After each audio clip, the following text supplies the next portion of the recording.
Well, Namal Rajapaksa, the member of parliament in the opposition in Sri Lanka, is back in the headlines again. He was arrested during a demonstration outside of the Indian consulate in Sri Lanka's southeastern district of Hambantota and released just yesterday on bail.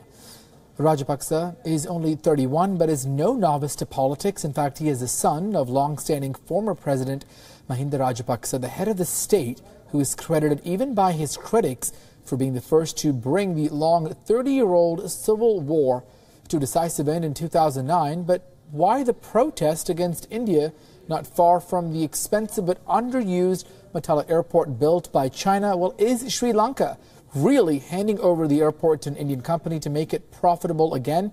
Well, in an exclusive interview conducted just a short while ago, WION's senior foreign editor Padma Rao with Rajapaksa explains his stance on India, China, and what exactly he was doing at that protest.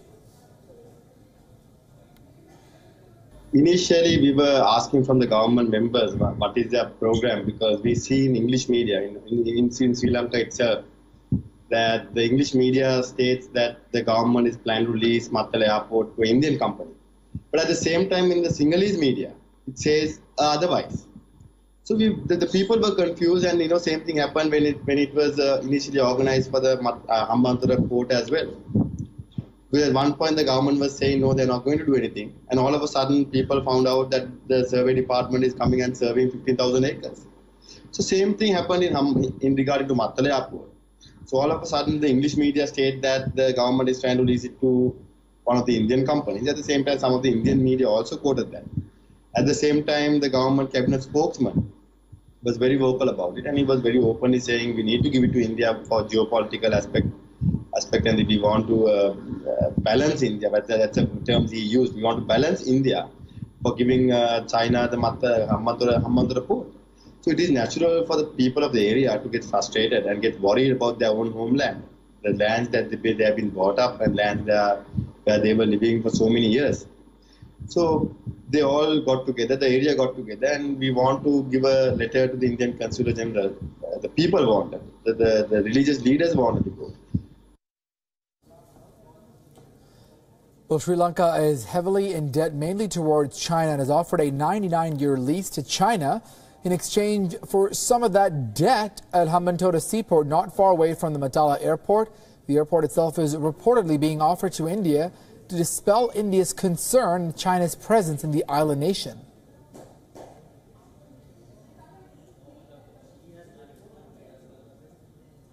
I say that our struggle, our fight was not against China or India.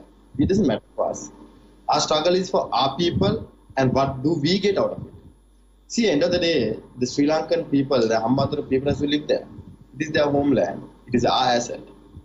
So our struggle is not against India or not against China. The same thing happened when the Hambantota port was given to China. We are nothing against China. China has helped my father's government tremendously. Same goes to India. India has been there for us for generations. See, unfortunately, in modern days, our current government is trying to build Sri Lankan-India relationship based on political advantage, not on the cultural, religious, trade relationship that we all enjoyed for generations. So now it has all become very politicalized. So it is that, so that was one of the main reasons why we actually got out, why we got into streets. For our people, not against India or not against China. Well, how did the Indian consulate in Hambantota actually react to the protest action led by Mr. Rajapaksa? Actually, he has the Consul General has informed the group who went to hand over the letter that he will make sure that the Delhi is informed. Also, the Colombo is informed of the protest of the people.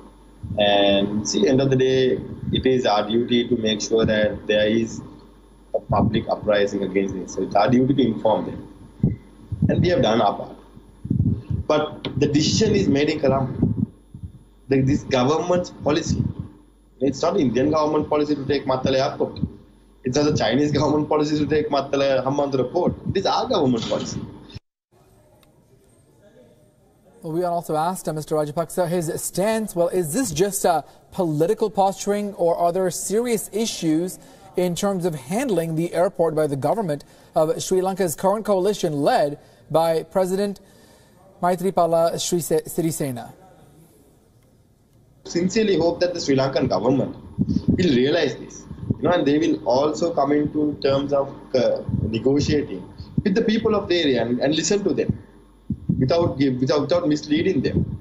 We all saw this during the Hambantota port protest. One of the main reasons was this 15,000 acre land acquisition and also certain terms and conditions of the Hambantota port agreement. But the proposal the government put to the cabinet is totally different from what came to the parliament. And what came to the parliament is totally different from what they actually signed. When they say, they're not going to do this, it is natural for our people not to trust them because they've always done what they say they won't do.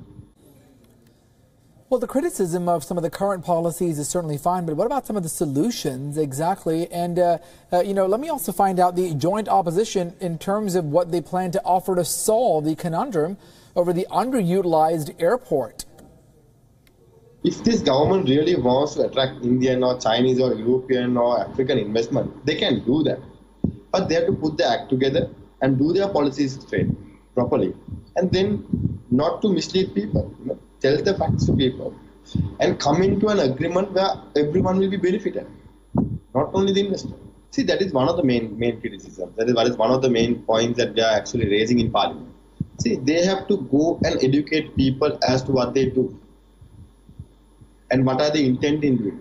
Because they can't all of a sudden send some of the government officers and ask them to survey the land and tell these people, listen, in another 6 months' time, your land will be taken.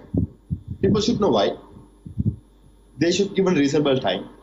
And of course, they should know what compensation they get. And at the same time, they should know what benefit this country will get out of it. From Atal Airport, what we heard is they are getting $205 million. But they are trying to buy a couple of military equipment from another country for the same amount.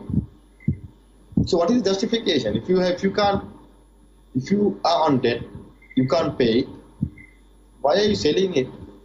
An asset that can make money and that will have serious impact on your national security. See, as you know, airport and port is gateway to your country.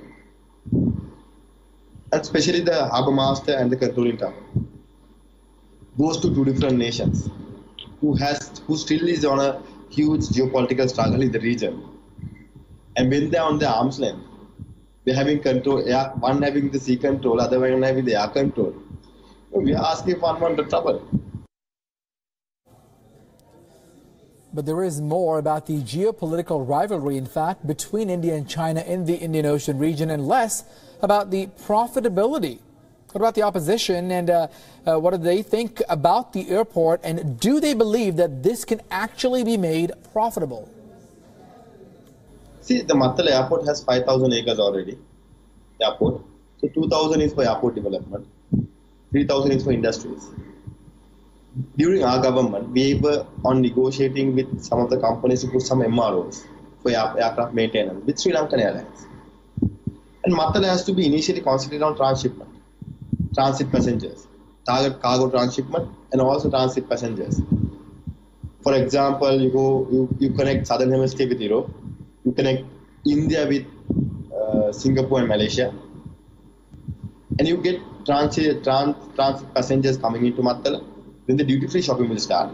At the same time, promote that 3,000 acres that is there for industries, for airport-related industries to come in, with hospitality, of course.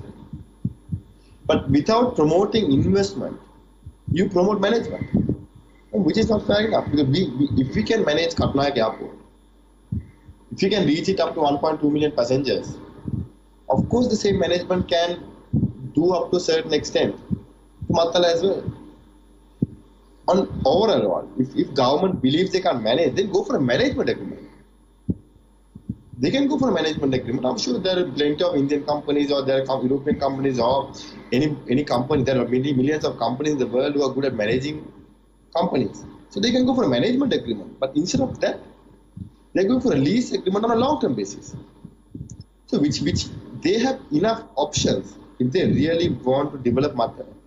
But unfortunately, if you look at the way the Honorable President and Prime Minister behaved in 2015 January, so they wanted to stow paddy in Mattal Airport. which is a clear indication that this government is not serious about martial or development.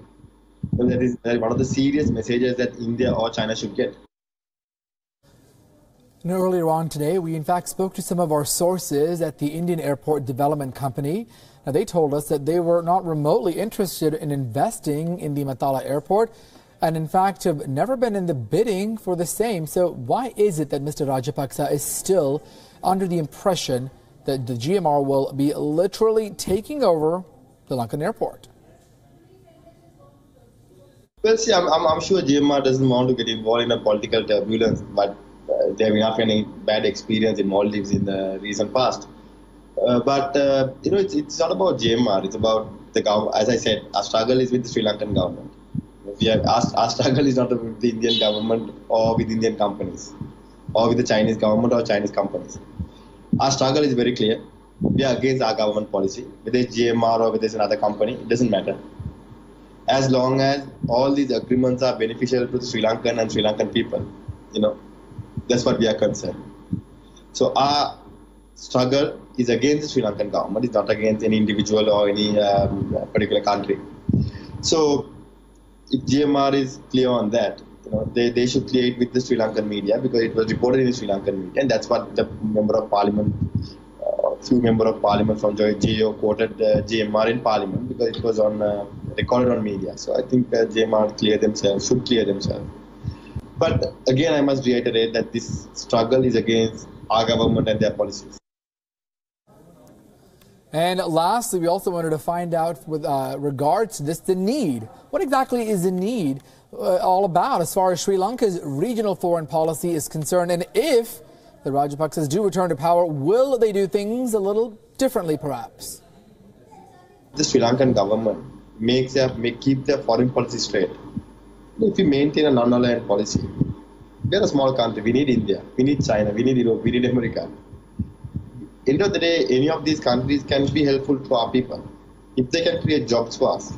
If these countries can bring in dollars and develop our economy, if that increase our foreign reserves, and if these countries can come and give us technology, we should always keep an open mind for that. To make sure that there is a government that will listen to our people and put things back on track. It doesn't matter whether it's a Rajapaksa or not, but definitely entire Rajapaksa family will be there to make sure that this country is back on track. It doesn't matter whether we are in power or not, as long as the country is back on track. So we will give 100%. We will dedicate ourselves, and we have always been, generations have been there.